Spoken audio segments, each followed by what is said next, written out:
Hello, everyone. Welcome back to the Sovereign Helper podcast. Today is episode 150, and I am so excited to be here with you today. And what we're going to talk about is helping from overflow, not overwhelm. And so, this is a really important topic. I was really thinking about it because I talk about this a lot. I say, like, helping, how do you help from overflow? How do you help from a place that isn't a place of burning out? But I haven't really created a podcast episode to really talk about what does that mean. And so I wanted to do that today. So if you're new to my work, my name is Lisa Espinosa. I'm a spiritual career coach, and I help therapists and other healers and visionaries, change makers to create more impact from a place of overflow. I used to say without burning out, and then I realized that was like really the lowest bar, right? It's like, yeah, you don't want to help and burn out, but it's really more about how do you help from a place of overflow. And I was thinking about my journey, and I thought it would be helpful to share just a little bit about it. So, specifically around this topic. So, some of you know already, I used to be a teacher in the Chicago public schools back when I lived in Chicago. Now we've relocated to Mexico. But when I worked as a teacher for almost 10 years, teaching seventh grade science and reading. And then when I left that career, to start this whole journey as an entrepreneur, right, as a spiritual coach. I mean, I didn't know the specifics at the time, but in my role as a teacher, I definitely burnt out. It was really this, if you are a teacher, if you were a teacher, if you know a teacher, you work really hard as a teacher, and often the whole uh, it's kind of set up almost expecting that you're just going to hustle.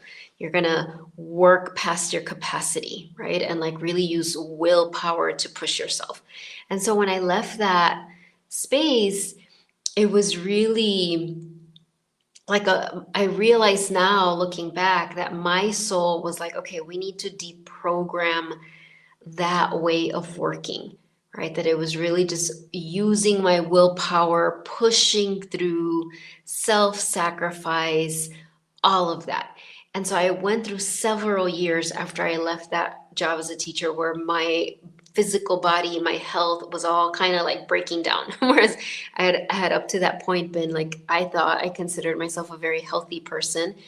It was like then I left teaching and it was suddenly like my body was like whoop, like everything, all of the ways it had pushed itself for 10 years. And even before that, right? I was a young mom. I pushed myself to finish college. I just had been operating because I didn't know any better. So this is no judgment.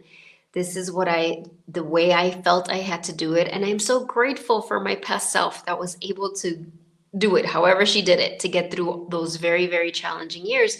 But it was years of hustle, of burning out, but then crawling myself out of burnout and continuing to go, just like being in survival, overcoming mode. And then I left that career to start a whole new career. And that's where my soul was really training me on like how you're actually supposed to serve. And it's been, it was 5 years of me kind of like figuring out exactly what do I do? How do I help people? And then really 10 years ago, understanding, because those were the people that were coming to me, that I was here to help helpers, that I was, even though I wasn't marketing myself that way, I mean, how perfect is this? The universe kept sending me therapists, retired nurses, retired teachers, just like the common denominator was all these women who had this beautiful open heart, this light to share with the world, and they wanted to know how to keep doing it in a way that didn't burn them out. So like that's why I think I used that language for so long. Like, how do you create impact? How do you share your gifts? How do you share what I call your soul's medicine without burning out? And that served me for several years. And then it got to the point where it's like, wait a minute, that's not the bar. The bar, because so much is being asked of you, of me, of the helpers, that it wasn't just like, how do you help? How do you create more impact without burning out? It's like, how do you do it from a place of overflow? What does that even mean? And that's what this podcast episode is about. Like, really, like, what does it mean to help from overflow. Why is that essential? Not only important, I truly believe. Why is it essential? What is the difference between helping from overflow and helping from overwhelm? And I have some props. I feel like I'm back in science teacher mode when I used to run the science fair, which was an extremely traumatic experience, by the way. But I won't talk about that today. But anyway, and so let's start. Okay, so the first thing I decided, as you know, I love looking up definitions. And I was like, well, how does the dictionary define overflow to help to serve? Not to help to serve, but with the word overflow. And this is, I'm looking, if you'll see me looking at notes, it's because I have notes here. And this is what the Oxford Dictionary said. Overflow means to flow over the brim. It means surplus, abundance. So that's what the word overflow means. And then overwhelm, and I thought this was such a brilliant definition, it says to drown beneath a huge mass. Now, it's talking in this definition specifically more like the building was overwhelmed by the weight and it cracked, but we can use it. You can transfer that to what it means as on a human level, right? So listen to that again, to drown beneath a huge mass. And so we have two options as helpers. You can help from a place of overflow, right? From a place of flowing over the brim, or from a place of overwhelm. Okay, so I really want you to, so the reason I have this here is because I think it's really helpful when we have an image. Because I was like, when I read that, I was like, because I knew, obviously I've been talking about this now for a while, but I was like really trying to, when preparing for this podcast episode, I really wanted it to be very practical and clear for you. So what I thought is like, okay, so let's think of a glass of water. Because when it says, it's like when a receptacle is overflowing, flowing over the brim, I want you to think of yourself as the receptacle, your physical body as a receptacle for your soul's light. And I did a whole other episode. I'll put the link in the comments. I can't remember which one it was, about increasing your capacity to hold your soul's light. So that would actually be a great follow-up episode to this if you haven't watched it. Even if you have, you might want to rewatch it. But let's say this is you. This, we're going to pretend, is you. Your physical body, right? You, because everything that I teach, right, when I coach my clients, when I'm doing these podcast episodes, right, it's from the premise that you are a soul having a human experience. Meaning you are much more than this physical body. You are much more than this physical world, right? You are a divine being that has agreed to stuff yourself into this human body and come into this world and help the planet. However you do that. So I'm going to pour water. This is why I was like, I hope I don't make a mess on my table. But let's pretend this is source. Obviously, source, God, is way more amazing than this, but we're just gonna go with this, okay? And let's say this is like your soul pouring its light into you. All right, here we go. You're filling with light, you're filling with light, you're filling with light. And there's all sorts of practices, right? Like this is one of the things I coach my clients with, in is how do you become more receptive to your soul? How do you receive more of your soul's light? This episode isn't about that, so I won't go into that, but there you go. You feel, but let's just say you already know that you're filled with light. And now overflow is, there's just, you're receiving so much light and then it overflows, right? And that, my friends, that overflow that I'm putting in here so it doesn't spill all over my table is what it means to help from overflow. It's that you're so filled with your soul's light, and this is a practice. That's why that other episode will be really helpful, because you're consistently becoming a bigger container. But so that you're helping from the overflow, the flowing over, that's where you're helping from. And that's why it's not depleting. Whereas, I'm just going to pour this here a little bit. Whereas when we are helping from overwhelm, or the other way that we think, right? Like where we're like, okay, from our human perspective, let's just say this is from our human perspective, and we're like, I have this amount of energy, and every time I help someone, there's less energy. And now I taught a class, and now there's less energy. And oh my gosh, now there's more people that want my help. That's going to be a ton of energy being released from me. And like this is what happens, right? We're just pouring it out and we feel depleted and overwhelmed, right? Like that's the old paradigm. That's how that would be true if we were just a human body and a human self. Thank goodness we're not. We're a soul having a human experience. And so this is the why, the understanding behind it, right? That we are all being called to learn how to help from that place of overflow. And this whole year, 2025, the year of the snake, right? The symbol for this year has been the year of the snake, the archetype of the snake, shedding, releasing. It has been a year nine. Nine is the number of completion, of graduation, of tying up loose ends, of completing lessons. And so this year, what has all the shedding been for? The shedding has been for you to become a stronger container to hold more of your soul's light so that eventually it overflows. And so again, this is really important for you to know, like, oh, so when you moving forward to 2026, right? Because here we are at the end of the year. And I know some of you might be watching this at a whole different time. This will be applicable to whenever you're watching this, okay? But in this moment, we're in the last month of 2025. We're in that threshold in between, right? It's like we're ending the year, but we can see the new year. We can feel the new year coming, right? That threshold opening. 2026 has a completely different energy than this year. 2026 is the year of the fire horse. It's a year one. I'm going to be talking all about that in my upcoming workshop, which is called Prepare the Way for Your Best 2026. But in this moment, for you to understand, one of the most important ways for you to prepare is to learn how to receive more of your soul's light and how to help and create impact from that place of overflow.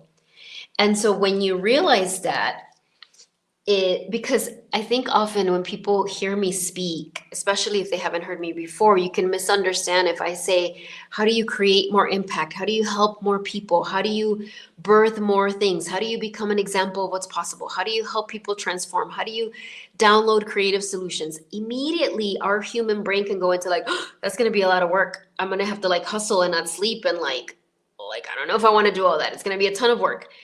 And that's not how it is. That isn't to say it's not going to require work, right? Of course, we're going to have to stretch past our comfort zone, but it's not the type of work that burns us out. We burn out because of the thoughts we're thinking when we do our work.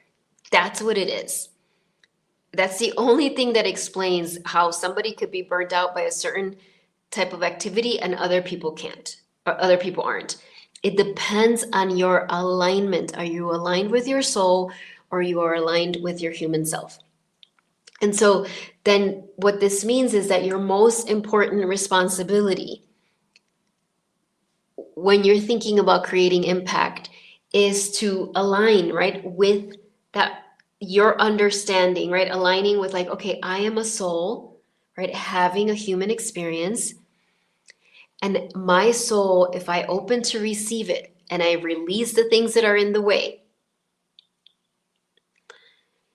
then I can, when I come into alignment from that place, I can serve not only more people, because for some of you, it might not be about numbers, right? So it's not like, oh, I want 30 clients instead of 20. It might not be that. It might be you have the same amount of clients, but you serve them better. You create more impact. You're able to usher in more transformation for them, right? And if you don't have clients, maybe it's students, maybe it's friends, maybe it's the people that watch how you live your life, right? And so as you understand this, and it's like, oh, what is the most important thing for me to do is to every day come into alignment with my soul. Like every day, throughout the day, remind myself that I am a soul having a human experience. Because when you do that from that place, then it naturally starts to happen that you serve from overflow. But it does require effort and practice, right? So a few weeks ago or last month, whenever it was, recently, when I committed to doing 30 video, right, 30 days in a row that I would post a video on YouTube. Like I knew that it was my soul. It's like I feel like right now, especially at this time of the year, for many helpers, it's like your soul is preparing you, right? It's like, okay, the foundational practices that you need to really rise up and shine and in 2026. And I know for me doing that 30 days in a row, it I could have done it from a place of hustle, but that's not what I wanted to do. It forced me, I chose it, but it was me increasing my capacity to believe, because what did it require from me? It required from me to 30 days in a row, not skipping weekends, not skipping the day my daughter got married and the rehearsal and the brunch and all of the things, because it wasn't like a practical time to do it through, but every day to come into enough alignment that I could record a video of myself and be of service. And it was really a practice, right? It was like, so this is the what am I saying, the paradox of spirituality, that on the one hand we hear so much, well, you have to be in the flow, and if you're putting in effort, that means you're not in the flow and you're efforting and now you're hustling. But it's not that clear cut, because absolutely when you're in alignment with your soul, there is so much flow, and it requires effort to get to that place. A soulful effort, not a hustle effort, but it requires stepping outside of your comfort zone and not giving in to taking action from a place. Because by the time you get to overwhelm, this is the thing that's really important to share. Overwhelm is like a few steps before burnout, right? But there's a lot of steps before overwhelm. So by the time you feel overwhelmed, that means there has been so many times you've taken action out of alignment. That's what it means. And again, there's no judgment. We literally, all of us do this. I'm not immune to this. I still do it. The only difference is I've been practicing for so long. I'm so committed, like I catch it sooner and I bring myself back. Right? I notice when I'm like, oh, I'm like trying to, like I'm really tuning into like, okay, is this my soul guiding this step, or is this my ego mind saying this is what you have to do? And sometimes it is a step that my soul is guiding me to do, but the ego, my intellect has taken over and my thoughts aren't aligned with my soul's thoughts. So you see what I mean? It does require presence. It does require a type of effort and commitment. And yes, it can feel like hard work. I'm just gonna say it. It can. I was talking to a client recently and we were having this conversation and something similar like this. And she was like, oh my gosh, this feels like a lot of work. Like it just like my brain is just saying that right now. Like it just feels like a lot of work. It just feels easier just to do it the way I've been doing it. And I was like, you're right. In the moment, it is easier just to do it the way you've been doing it. You don't have to think about it. It's familiar, it's comforting. You know how to do it that way. And some people reward you for doing it that way. That's like that's one of like the hardest things when I left teaching, going from this, like, I mean, as a teacher, I couldn't even go to the bathroom. Like, I remember I taught seventh graders and there would be security on the third floor when I couldn't hold it. And I'd call them and be like, can you please stand at the door so I can run to the bathroom? I mean, that's how much hustle teachers do, right? It was just like, and then when I left that job and suddenly I had all this free time and I could go to the bathroom and I could go to the grocery store during the day and I could, like, I was miserable. I was just like, and I felt so unproductive. And I had shame, like, oh, I'm just becoming a lazy person and all these things. But it wasn't that. I was literally getting deprogrammed from the way I had been doing things for so long. But this is what I'm trying to say. It would have been so much easier. And I did have these opportunities, like where people are like, well, why don't you come be a sub while you figure out what you're doing? And this is nothing against substitute teachers. But I knew, and I had such an urge to say yes, because I was like, yes, then I'll be busy and feel purposeful and I'll be helping people and I won't have to deal with the discomfort of just sitting in my house being like, how do I grow my business? But I didn't give in to that. Thank goodness, because I had a coach that was helping me. And I didn't give in to that. That's the hard that I'm talking about. It's not hard in the sense where you're like not sleeping, not eating, not that. It's hard in the sense that you will have the urge to do it the old way and you just have to breathe. And this is how I help my clients, right? And keep reminding yourself, no, no, no, wait. I want to create the most impact that I came here to create. That is my prayer for myself. Like, I want to, in my first book, Answering Your Inner Calling, there's an exercise there where I ask you to imagine that you're on your deathbed. I know that can seem morbid, but it's not. You're on your deathbed, you've had a happy life, your loved ones are around you, but you recognize that there's some aspect of your medicine you didn't share. Whatever it is, a book you didn't write, classes you didn't teach, artwork you didn't share, whatever it is, your version of it. And you're just lying there and you're like, oh, I wish I would have done that. Even if only one person read the book, even if it was a flop, but I tried and I did it.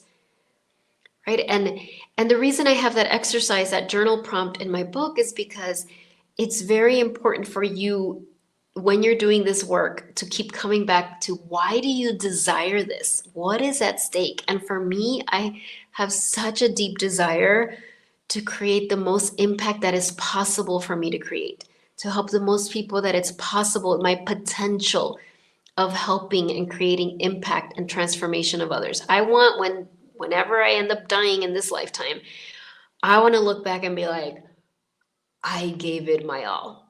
And yeah, maybe some things never worked out like I wanted them to, but I tried. There isn't anything that I can think and be like, oh, I was too scared to try that. Nope, like I did it. And so I think as helpers, you have that inside of you because you have a divine assignment to share your unique medicine with the world. And nobody else can share it the way you can. Nobody else has that medicine. And so I'm giving you all of this because this is a fuel that we need for how this type of work requires everyday presence. So what does this look like? So this is the first thing to ask yourself. How do we ground this, right? I kind of gave you up to now more of the why, the kind of spiritual understanding behind it, some of my personal story. Now let's ground it. So the first thing, and I do want to say, obviously in a podcast episode, I can't give you like everything, right? I'm sharing things that you can immediately implement and are practical. And if you want deep, you don't have to do it alone. And if you want deeper support, schedule a sovereignty consult. It's a free consultation with me, and then we can really tailor this for you. Okay, so what you want to know is, first of all, the question you're going to ask yourself is, what pulls you out of alignment? And I was having a session with a client yesterday when I asked her this question. Well, what pulls you? I think I asked it a little differently, but the point was this. What gets you out of alignment? And immediately she named two people in her life. And it was kind of like shocking, and then it was like, oh my gosh, like those specific relationships get me out of alignment. What do I mean by out of alignment? They bring you more to your egoic human self rather than connecting with your soul. So this is what you need to ask yourself. What pulls me out of alignment? And it might be certain clients. It might be certain relationships. It might be food. It might be some type of eating pattern. Like I had this conversation with another client, and she was saying she realized for her, it was this type of food she was eating at night. And it wasn't, and I want to be really clear, this isn't about you have to be perfect and you have to only eat super healthy food and you're a bad person if you don't. Not at all, right? But with her, she identified, oh, like it's like at night I'm so tired and I just kind of tend to indulge in this type of food. And that gets me out of alignment. I just start to feel heavier and my intuition gets more foggy. And then the worst thing is she starts to beat herself up about it. And so we really talked about that. And the answer wasn't never eat that food again. It was more to bring presence, more to like notice when she was tired and just like acknowledge that, like, oh, I'm feeling really tired right now. And just take a few breaths. And then from that place, she might still eat the same thing, or she might decide, you know what, I'm going to like first have a salad and then I'll eat some of this. So notice it's like little things, but that was one thing that she found out, right? So food patterns, comparison, maybe you get out of alignment when you start to compare yourself with somebody else. When you're like this used to be so hard for me. It was specifically around comparing myself to other people and feeling like they were like I should be further ahead. Like, how are they so far ahead? And I've worked so hard and I'm not even there yet, and just beat myself up about it. That got me out of alignment. Right? And so maybe there's certain thoughts. Maybe there's certain times during the day. And again, in that workshop I'm doing on December 18th, the way for your best 2020. Prepare the way for your best 2026. We're going to ground this more. It's a workshop. It's $33. You will get the replay, and we'll specifically, because what I want you to do is come out of that with a specific plan. Okay. So we'll go more into that there, but this is all preparation. So you ask yourself, first question, what gets me out of alignment? And maybe that's all you do the next few days. You just, because this is what I was going to say. Like, you might realize, this is something really interesting for me, that I realized that it's not like I'm in full alignment for hours and hours. Obviously, we're human. Nobody, unless you're like an ascended master already, you're going to get out of alignment. I should have said this earlier. The goal is not that you're in alignment 100% of the time. None of us, as long as we have a human body and a human brain, that's not going to happen. That will happen when we become enlightened, when we ascend, when we release the human body. But as long as we're in this planet, we're going to come out of alignment. But the point is, how do we come back sooner? How do we notice when we're out of alignment? Don't beat ourselves up. Don't judge ourselves. But just kind of like, I'm out of alignment. And come back. And so what I was going to say is, you might notice that there's parts of the day when you fully come out. Like, there might be parts of the day. It's so interesting for me. Like, when I have days, like, for example, Tuesdays are generally a day I have a lot of clients in a row. Like, I just see, clients. And I feel very much like those days when I'm present with my clients, I'm very much in alignment. And I shared in another podcast episode where I realized I usually give myself 15 minutes in between clients, except for when I have my lunch break, that sometimes I would get out of alignment in those 15 minutes because I would try to squeeze in like to-do lists. So I'm much more mindful of that. But what's interesting, I realized that once I'm done with clients, often then I would get like, it's like I needed a ritual or routine to do after that to come back into my body.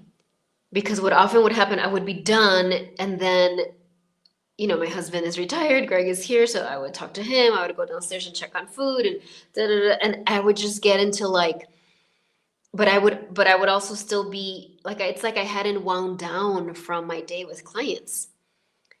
And so I realized that, like, I get out of alignment in that moment. What can I do? And sometimes if I had time, that means take a walk. Sometimes it's just go to my patio and take a few breaths. Sometimes whatever, right? It's like, so again, this isn't about, it's going to take a ton of time. It's your awareness.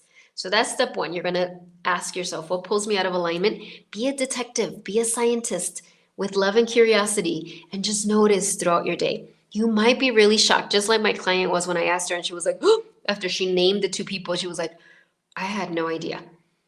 Right? So don't beat yourself up. Don't panic if that happens to you. And you're like, but just realize like, why do those people get me out of alignment? What happens? It doesn't necessarily mean you have to break up with them.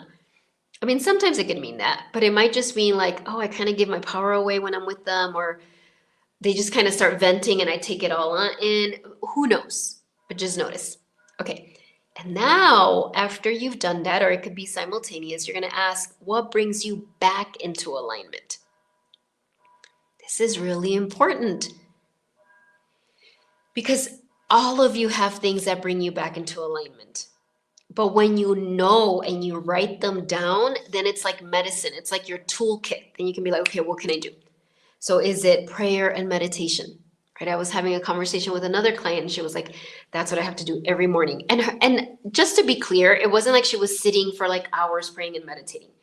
It was like, as she was getting ready, she's a business owner, so she's very busy. On her drive, she would be listening to some spiritual, I'm not suggesting you meditate as you drive, but she would listen to like spiritual teachings that would get her in this place of just really feeling connected to source, to the divine. So that was one. Alone time. Maybe you get back into alignment with solitude. And again, it doesn't have to be very long, but maybe you take a walk around the block, Or maybe you tell your family. I remember, back when I was in Chicago, and if you're in Chicago, winters are long. It's one of the reasons I love Chicago. I was born and raised there. That's where my soul wanted me to be. So it's a very special place. One of my daughters still lives there. My parents still live there. But I was really tired of the winters. So now I'm so blessed that basically every day I can go walk outside. But when I was in Chicago, I remember that wasn't an option. I had, my 5 children. I was a teacher, and I just remember realizing like, oh, there was a moment where they were at that age where they could understand, and I could be like, I'm going to go in this room and I just need some like alone time. I just need a few moments. And it was amazing how much that required of me. Like I've coached a lot of my clients through this. Like it's so interesting, like how sometimes the answer is simple and yet we resist it because we have all these thought errors. Well, I don't want to tell my husband that I got to go meditate. Well, I don't want to tell my kids that well, let me just wait till they're all ready and then I'll go take time alone. But I really had to do that. I had cleared a room, and at first I thought it was going to be my office. And then I was like, no, more than an office, I need a meditation space. It was a tiny little room. And of course, my youngest son was like, oh, can I go in there with you? And of course, my mom heart was like, oh, I should say yes, because that would be so sweet. We could meditate together, and this would help him so much as he gets older. But I was like, thank goodness. Again, I was like, no, what will help my children the most is if I keep this space for myself. And if they see their mom meditating, if they know mom has now time that she needs to put aside to go sit for a few moments. So that was a long story, but just like maybe it's alone time for you. Maybe it's intentional breaths before eating. Eating has been coming up a lot. Like I think like that's one of the things, and it could be anything you indulge in, eating, sugar, whatever it is. And again, this isn't about having some sort of perfect diet, but it's just like you understanding what brings you back, what type of foods bring you back into alignment. Maybe it's setting boundaries. Maybe it's having just compassion for yourself. Maybe it's celebrating. Maybe you get back into alignment when you start to think about, well, what's going well? That's so often what with my clients, it's not even like, it's not a formula. Obviously, when I coach my clients, there isn't like, okay, now we're going to do this and now we're going to do that. We have a conversation. But so much part of it is helping them acknowledge, like, look at all the shifts you're making. Look at everything that you've already accomplished. Look at all, and I know that might sound silly, but literally our egoic mind is programmed to look at everything that's going wrong. And so when you start to train yourself to look at to pay attention to everything that's going well, no matter how small, that grows. So maybe that's what brings you back into alignment. And so these are the first steps, right? When we talk about this, right? When we talk about, helping from overflow, not overwhelm, right? So if you missed the beginning, make sure you go back so you can see my little explanation with the pitcher of water. But the way you can, I'll do it again here, right? The way you can, right? Like let's say this is you're the vessel, because we said the definition is flowing, a receptacle that's flowing over the rim. So you're the receptacle filled with your soul's light, right? And when we're serving, helping, leading from the old paradigm, it just feels like, well, every time I help, I'm just depleting some of my energy. I'm depleting more of my energy. I'm depleting more. Now I gave them more of my energy, right? Like that's how we think it is. But actually, right, overflow is you learn how to receive and how. So this is why I'm bringing this up. When you practice and you notice when you come out of alignment and what helps you be in alignment, when you're in alignment, you can receive more of your soul's light. And then it overflows. It's overflowing. That's how the masters like Jesus and Buddha and Mother Mary, when she walked as a human, they were so masterful. They mastered that. They mastered the fact, and I know I'm bringing up kind of religious figures. This is beyond any religion, but what's coming to mind when Jesus, there's that story in the Bible where he was walking through a crowd and this woman just touched his garment. She didn't even talk to him. He didn't even look at her. He didn't even see her.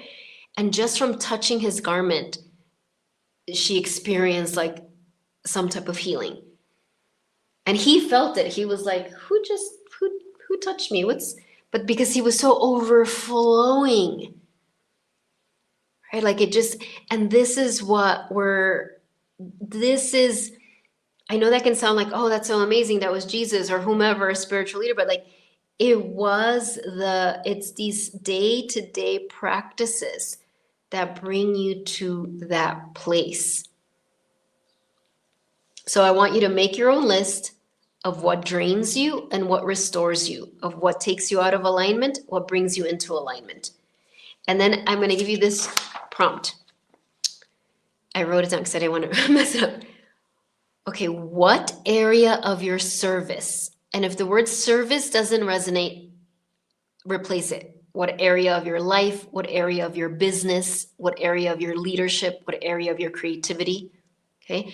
What area of your service would expand if you committed to helping from overflow rather than overwhelm? So let's ask ourselves that question right now. Just bring your hands to your heart. What area of your service would expand if you committed to helping from overflow rather than overwhelm?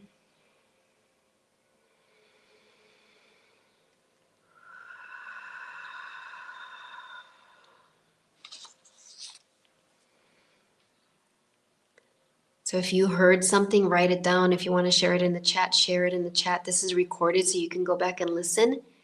Remember, your soul always answers you when you ask a question. So maybe it'll come. I fully believe you receive the answer in your heart, but maybe you're not aware of it yet, and it'll come as you're walking or taking a shower or washing the dishes. But take note of it. What I heard was interesting as I did it, it was like, oh, what would expand is that more of my people would find me. And when I say my people, are the people I'm meant to help. Like it was like I asked a question and it was like, oh, it was just like my light would shine so bright specifically for the people that I'm here to help. All right, thank you so much for being here again. Oh, I don't think I even said this. This Sunday is the 11th annual Guadalupe Gathering. Shine your powerful light. Yes, 11 years I've been doing this. It's a free event, free ceremony and gathering. I'm going to lead meditations. I'm going to do energy healing work for you to be with the Divine Mother in her form as Our Lady of Guadalupe. This is beyond any religious, all spiritual paths are welcome. This is not a religious event. And I'm so excited for that. This is just like, I really feel that the Divine Mother, Our Lady of Guadalupe, is like the helper of the helpers. She is like the one that's like, all right, I'm here to help you all helpers. I want to help you release what doesn't serve you, help you be a bigger container for your soul's light. And I'm going to do the meditation for you to receive your word for 2026. So anyway, that is a free event. I'll put the link in the comments.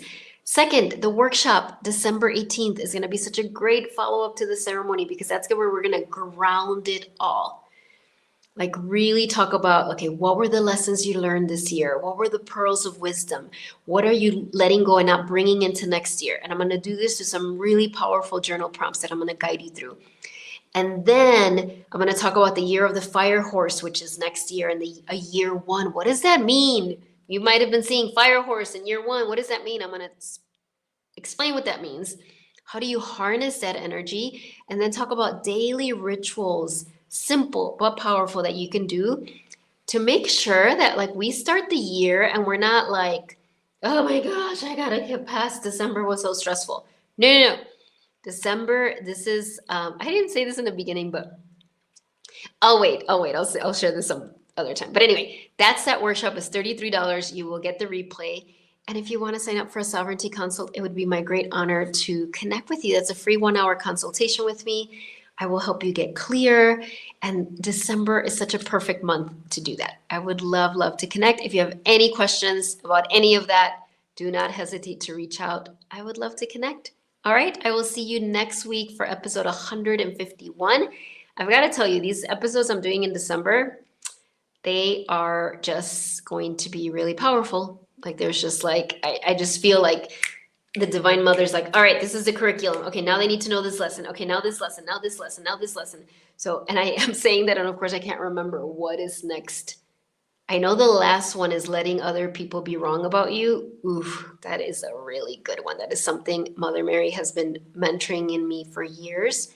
But I completely have forgotten what the next. But if you follow me on Instagram, I have the titles on there of the podcast episodes. I know it's a really important one. And I also sign up for my newsletter because that is, I have a feeling there will be other surprises in December. And that's the best way actually to keep track of that. All right. Thank you so much, Roxana, and anybody else who is here watching. It's such a pleasure to connect with you. All right. Bye bye, everyone.